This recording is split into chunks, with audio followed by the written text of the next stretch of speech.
Muy buenos días, a continuación vamos a hablar sobre el ciclo Otto.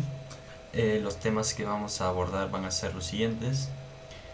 Van a ser los cuatro tiempos que realiza el ciclo Otto, el ciclo ideal, el ciclo real y las pérdidas.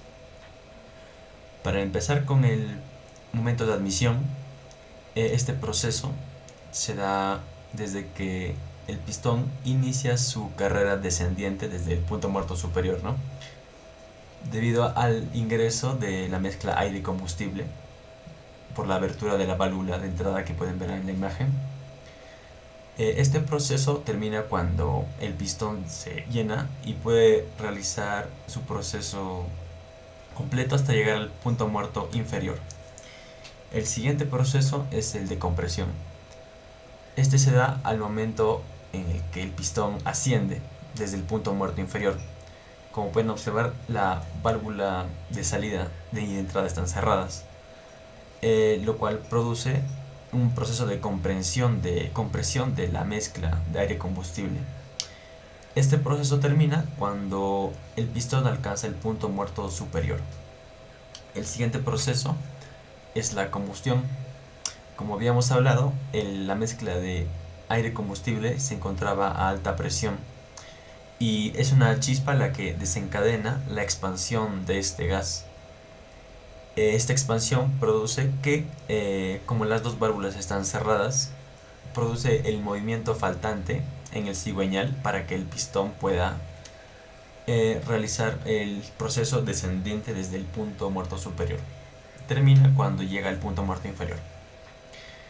Y el siguiente proceso que va a ser, empieza desde el punto muerto inferior del pistón, se da cuando la válvula de escape se abre para que la mezcla de gas y combustible sea liberada al exterior y después por el tubo de escape. A partir de este momento, el ciclo se vuelve repetitivo, indefinidamente. Eh, el ciclo Otto es el ciclo ideal para los motores que se encienden a batería, y los procesos termodinámicos que se pueden verificar son los siguientes. Antes de hablar del proceso 1 a 2, vamos a hablar del proceso 0 a 1, que es básicamente la línea isobárica que pueden observar en la gráfica. Durante el proceso de admisión, el gas que se incorpora al pistón es un gas que se mantiene a presión constante, ya que el pistón, al poder moverse, al poder deslizarse, hace que el volumen solamente varíe, más no la presión. Ahora sí, con respecto al proceso 1-2, que es adiabático, consideramos que es un proceso ideal, por lo cual no hay pérdida de calor con el exterior. Así que se comprime el fluido y se realiza un trabajo ascendente, como pueden ver en el gráfico. El proceso 2-3 es un proceso isócoro, en el que se da la introducción instantánea del calor. Durante este proceso pueden ver que se da la compresión del gas y la desencadenación de la chispa que produce la reacción de expansión en el gas. El siguiente proceso también es adiabático, que se da debido a la propia expansión del gas que produce la carrera descendente del pistón y el trabajo respectivo producido. El proceso 4-1 es un proceso isócoro. En este proceso se da el escape, se inicia la carrera ascendente del pistón debido al cigüeñal y se abre la válvula de escape, ¿no?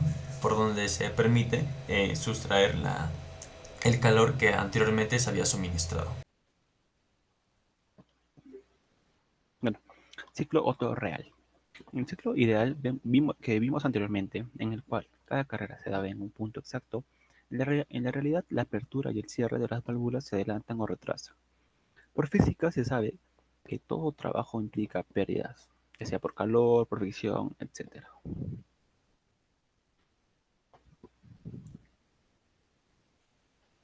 Ya, bueno, tenemos cuatro carreras. La primera es carrera de admisión, conocida como triple A o adelanto de apertura de admisión. Bueno, en el adelanto de apertura de admisión hace que la válvula de admisión se abra antes de que el pistón descienda del punto muerto superior. Esto varía entre 15, en 5, 10, 15, 20 o 30 grados. Este adelanto ya depende de cada fabricante. En este lado se puede observar. Bueno, el pistón desciende desde el punto muerto superior al punto muerto inferior y la válvula de admisión se abre y deja ingresar la mezcla de aire y combustible al cilindro. Cuando el pistón llega al punto muerto inferior, la válvula de admisión permanecerá aún abierta. Bueno, y esto se da de este punto a este punto, ya que ya veremos en la siguiente carrera. Bueno, 2. Carrera de compresión. RCA, retraso de cierre de admisión. Al subir el pistón del punto muerto inferior al punto muerto superior, la válvula de admisión permanecerá aún abierta, dejando entrar mezcla de aire combustible al cilindro. Este retraso en grados varía entre 30, 40, 45 o 60 grados. Bueno, en este lugar se puede observar la variación. Bueno, ya esto dependerá también de cada fabricante o de la función de rendimiento del motor. Cuando el pistón llegue al punto muerto superior, la bujía de encendido va a adelantar su chispa. Y este adelanto se le conoce como AE, adelanto en encendido, que veremos en la siguiente carrera. Bueno, la tercera carrera es carrera de explosión, AAE o adelanto de apertura de escape. Ya, cuando ocurre la explosión, el pistón desciende del punto muerto superior al punto muerto inferior, pero antes se adelanta la chispa. A esto se le llama AE, adelanto de encendido, como lo mencioné. Bueno, también la válvula de escape adelanta su apertura en 20, 30 o 50 grados, dependiendo de cada fabricante. Esto para mejorar la salida de los gases quemados por la combustión. Pasamos a la siguiente carrera. 4. Carrera de escape RCE o retraso de cierre de escape.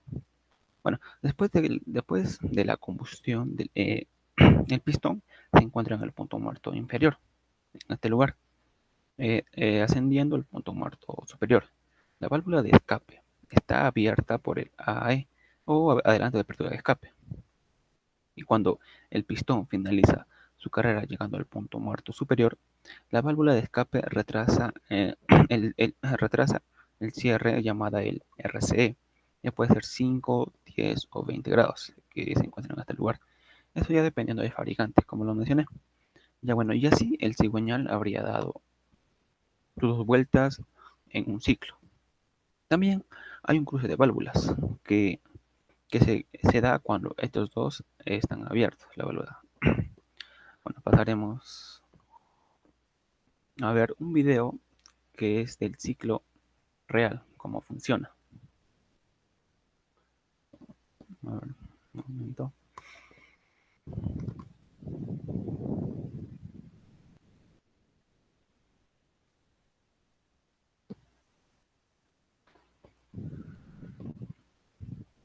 Ya bueno, aquí se puede observar que en el ciclo ideal mirábamos que la presión era constante, lo cual aquí no es constante, ya que hay causas de pérdidas de calor, pérdidas de trabajo, etcétera.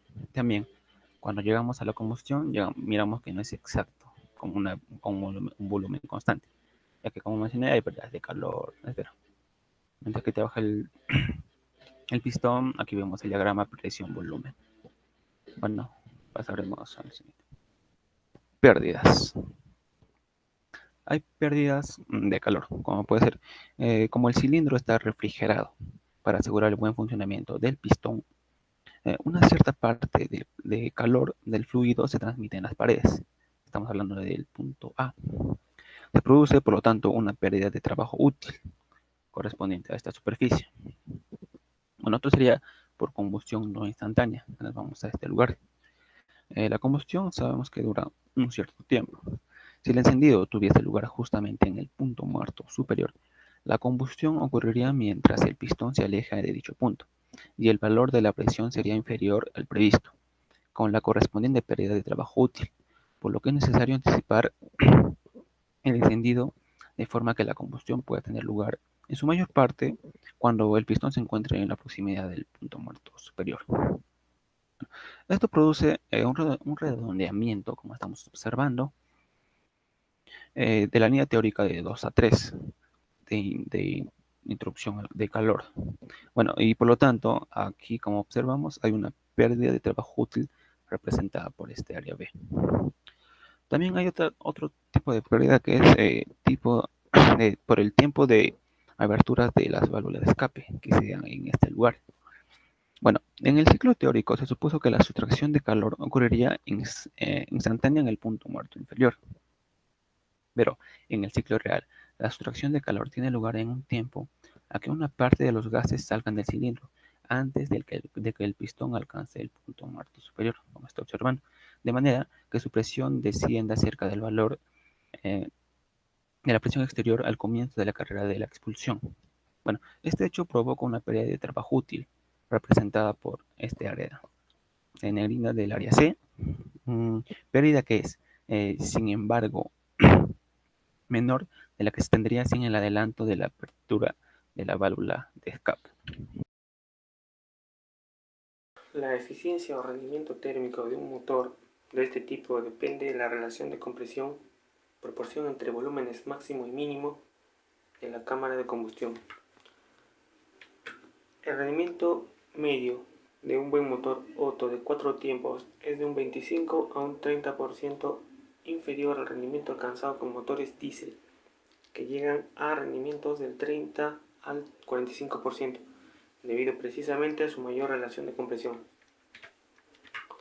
La relación de compresión en un motor de combustión interna es el número que permite medir la proporción en volumen que se ha comprimido la mezcla de aire-combustible o el aire dentro de la cámara de combustión de un cilindro. La fórmula que vemos es sobre la relación de compresión, que es hallada mediante la siguiente operación: pi cuartos por el diámetro interior del cilindro al cuadrado por la carrera del pistón más el volumen mínimo de la carrera de la cámara de combustión sobre todo eso, sobre la misma, que es volumen mínimo de la cámara de combustión. Algunos fabricantes han fabricado motores con sistemas de compresión variable, pero siempre dedicado a variar en relación a las RPM. Para conseguir buenas eficiencias sería necesario variar la compresión desde la escala del 1 al 7 hasta la escala del 1 al 140 en casos de carga del 10% y haciendo en relación a la cantidad de aire introducida para evitar detonaciones anticipadas. El motor de 2 tiempos se diferencia en su construcción al de 4 tiempos, por lo cual maneja igual a las 4 etapas del ciclo, pero realizadas todas ellas en 2 tiempos, es decir, en 2 movimientos del pistón. En un motor de 2 tiempos se produce una explosión por cada vuelta, mientras que en un motor de 4 tiempos se produce una explosión por cada 2 vueltas, lo que significa que a la misma cilindrada se genera mayor potencia, pero también un mayor consumo de combustible.